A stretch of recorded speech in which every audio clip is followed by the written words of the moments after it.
See, the main reason we encourage kids to do training in the gym environment is because we want to integrate the aspect of fitness and health into their normal life.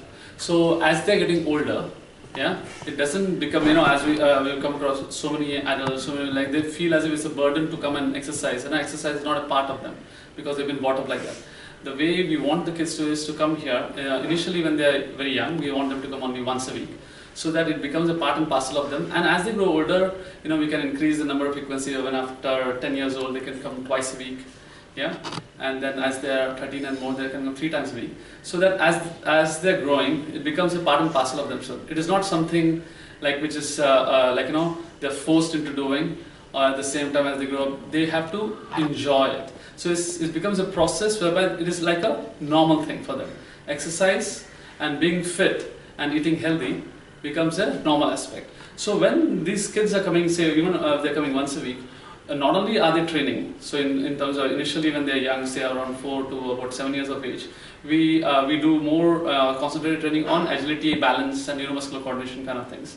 Yeah, so that is what is mainly done, and also a little bit of hints about what kind of food or healthy habits have to be encouraged at home.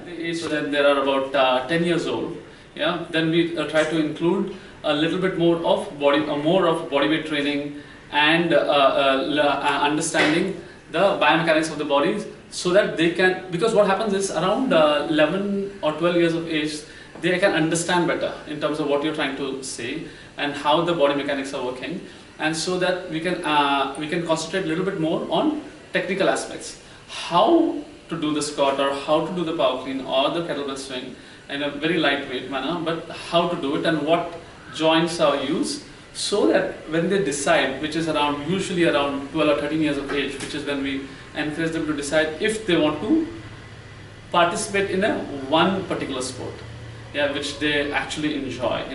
Till that age, they should play all the sport. Yes. Why is it that children earlier were not encouraged to go to a gym, and now we're actually saying the reverse? No, it's never been not encouraged. It was not there. So not being there and not encouraged are two different things.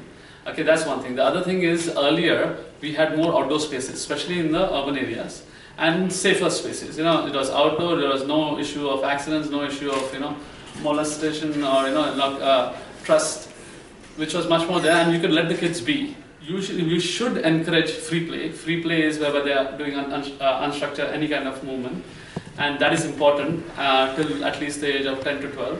Whereas what we are trying to say is not that we are substituting the free play, or it's just once a week to start with, so that there is some structured exercise. Now the thing is, this is applicable for most kids. Some of the kids who are maybe totally overweight or obese, or who do not participate with other kids and who may not have this problem, they may need to do much more often, just so that they are doing something more physically. They may need to do more often. But normally, as in this thing, I would say only once a week till the age of 7, and then maybe twice a week till the age of about 11. Thereafter 3 times. Actually, the kids should be doing an hour to 2 hours of physical activity every day, whatever it may be. Yeah, like it may be sport in school or outside. They have to do it, because that physical growth and everything, the stress on the musculoskeletal system is very, very important. The thing is, it's not physiological aging. You're talking about the development of the body. That is separate to physiological understanding in terms of the gym. Now the thing is, body will grow according to the genetics and of course the stress you're putting on and nutrition, everything combined together. So usually it's got to do with the genetics, yeah, plus the amount of positive stress you're putting on the body. When the kid is started training from the age of say 6 or 7, yeah, and he's been training for 4 or 5 years. So his understanding of how to do things well is much superior, yeah, compared to a person who may be 30 years old for the sake of, okay, I'm fully grown, I'm like this, I've come over here, but he's a beginner. So he's a beginner. He doesn't understand how to do things. He doesn't have the understand the technique of how to do things. Whereas this kid, who's only maybe 10 years old, is far superior to this adult who may be 30, 35 years old in terms of ability to do things, understanding. So his stage in terms of understanding is much higher. So usually everyone starts at the cognitive stage of how to do things, then leading on to associative stage whereby they can associate the name and what to do, and the autonomous stage. whereby they don't even think about how, because they will do it right most of the time.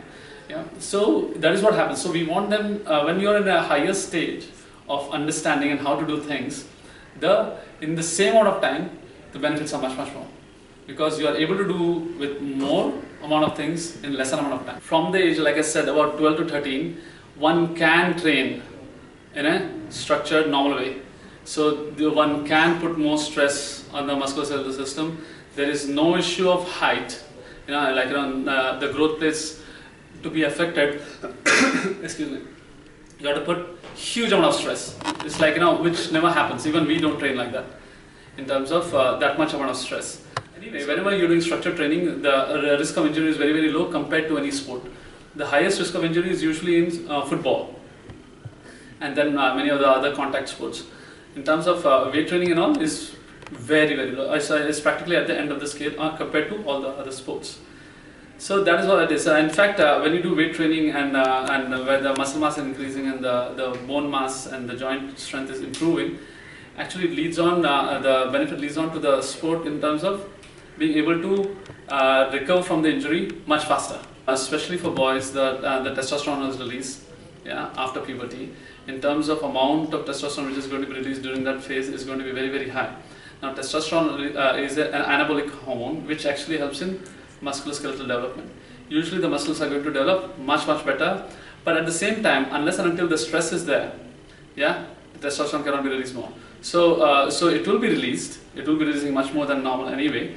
But at the same time, when you are putting that positive stress by doing that kind of exercise, so more of it will be released, much more beneficial, and even the girls. So the development overall is going to be much better. Their body posture, as soon as there is a body posture which is much more positive, socially and overall psychologically, the development and what the feeling of well-being is much higher. So social development in terms of the peers and the classmates and all everything will be much better. PCOD and PCOS, usually the girls who have come over here are above the age of 16. So they are practically like adults. So PCOD, PCOS cannot be we cannot cure it or anything. We can be managed well. So as long as they are, most of them, not all of them, most of them are overweight.